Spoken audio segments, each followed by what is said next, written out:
ఓం శ్రీ గురుభ్యో నమ. ఓం శ్రీ మాత్రే నమ. జయ రామకృష్ణ.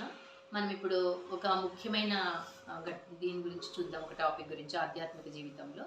సో ఎక్కువ మంది ఏమంటుంటారంటే పాపాలు చేసేసాము లేదా మంచి పనులు చేసాము, అన్నీ భగవంతుడే చేయిస్తున్నాడండి, మాదేముంది అని అంటారు కదా. కాబట్టి అది అసలు కరెక్టా? పాపాలు కూడా చేయమంటాడా భగవంతుడు? పాపాత్ములందరూ కూడా ఇలాగే అనుకుంటారు కదా, నేను పాపం చేశాను, నా చేతిలో ఏముంది, భగవంతుడే చేయిస్తున్నాడు అనేసి పోయి వాళ్ళకి ఏదో ఇన్ని కొబ్బరికాయలు కొడతామనో లేకపోతే ఏదో ఒకటి మొక్కు తీర్చేసుకుంటాము అని అనుకుంటారు. వాళ్ళు దొంగతనం చేయడానికి కూడా ముహూర్తాలు పెట్టుకొని వెళ్తారు.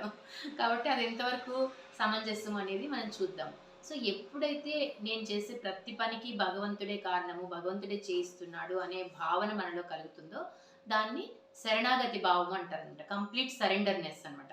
అలా ఎప్పుడైతే మనం కంప్లీట్గా భగవంతుని చేతిలో మన జీవితాన్ని పెట్టేసామో, ఏది జరిగినా మన మంచికే అని అనుకుంటున్నాము అంటే అప్పుడు మనం నిజంగా మంచి చేస్తాము, మంచి చూస్తాం తప్ప చెడు కార్యాల వైపు, పాపాల వైపు మన మనస్సు వెళ్ళదనమాట.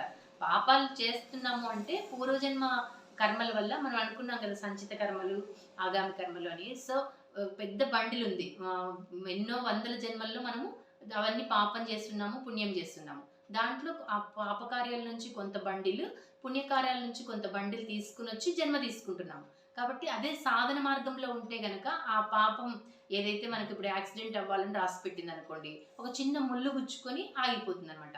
సో అట్లా కంప్లీట్ సరెండర్ అయిన వాళ్ళకి అది చెందుతుంది తప్ప ఓన్లీ పాపం చేసేసి దీన్ని భగవంతుడు చేయించాడు అనుకుంటే కాదనమాట. అలా కాదు. మీరు పూర్వజన్మ సంస్కారాల వల్ల ఆ పాపం చేశారు, పోనీ అలా చేయకూడదు అనుకుంటే ఇప్పటి నుంచి కనీసం కంప్లీట్గా సరెండర్ అయిపోతే అప్పుడు మన పాపాలు, ఎంత పెద్ద మహా పాపాలు చేసిన వాళ్ళు కూడా ఎప్పుడైతే భగవంతుని నామాన్ని స్వీకరిస్తారో అప్పుడు పాపరాశి మొత్తం దగ్ధమైపోతుంది అని చెప్తారండి కృష్ణ భగవానుడు కూడా. సో ఆయన ఏమంటారు అంటే, ఎంత పాపాత్ముడైనప్పటికీ ఇప్పుడు సరైన నిర్ణయం తీసుకుని సరైన దారిలోకి వచ్చాడు కాబట్టి ఇప్పటి నుంచి ఆయనవన్నీ కూడా క్యాన్సిల్ అయిపోతాయి, ఆ పాపాలన్నీ కూడా దగ్ధమైపోతాయి అని చెప్తారంట. కాబట్టి అన్నీ చేసేసి పాడు పనులన్నీ చేసేసి మనం భగవంతుని మీద వేసేసాము, భగవంతుడే చేయించాడంటే కాదనమాట. సో ఇలా మనము ఆలోచన చేద్దాము.